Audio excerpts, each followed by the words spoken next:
Саламатсыздар ма оқушылар?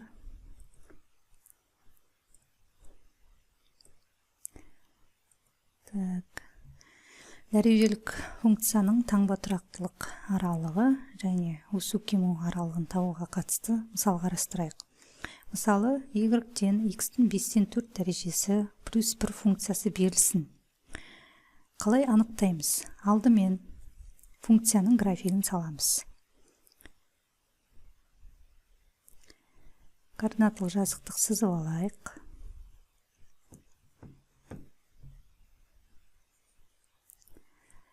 Функцияның графигін қалай саламыз? Мысалы, x-тің 5-тен 4 дәрежесі деп тұр.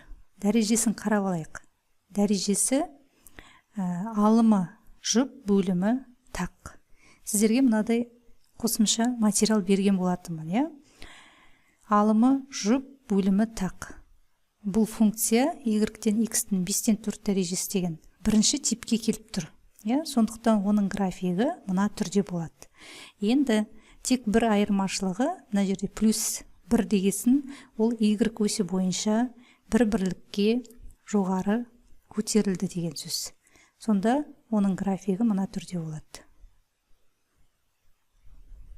Яғни бір-біріне симметриялы болады. Енді мына жерде менде клетка болмағасын кішкене қисық шықты, бірақ мына екі қисық бір-біріне симметриялы, y өсі бойынша.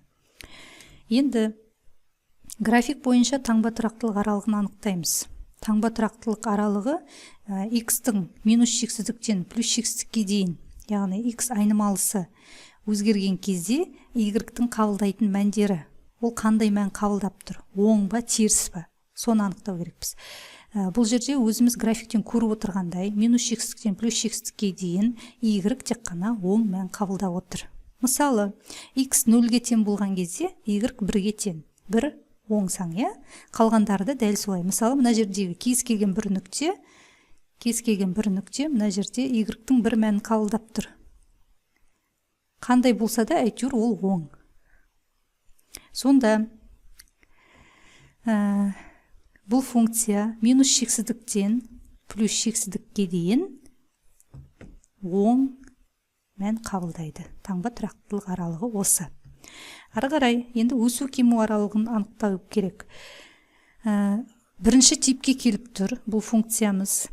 Және графигі мына түрде, оның анықталу облысы минус шексіздіктен плюс шексіздікке дейін. X кез келген мәнді қабылдап тұр. Анықталу облысы минус шексіздіктен плюс шексіздікке дейін.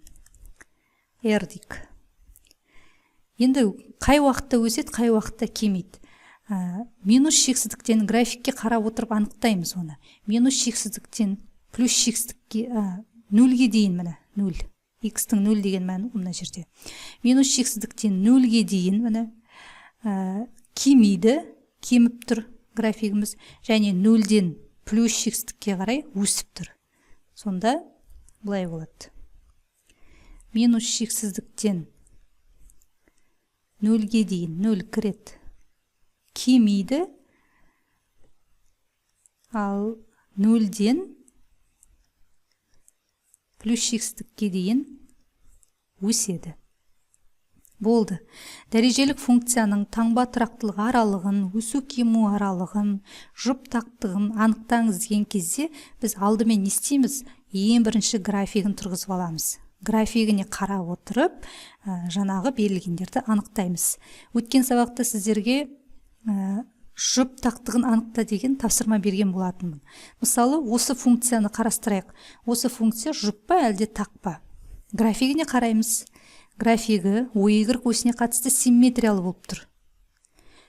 Бізге белгілі 8-ші, 9-ші сыныптарда өттік.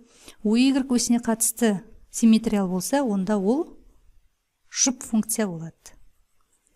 Сонда бұл функция жұп функция болып тұр.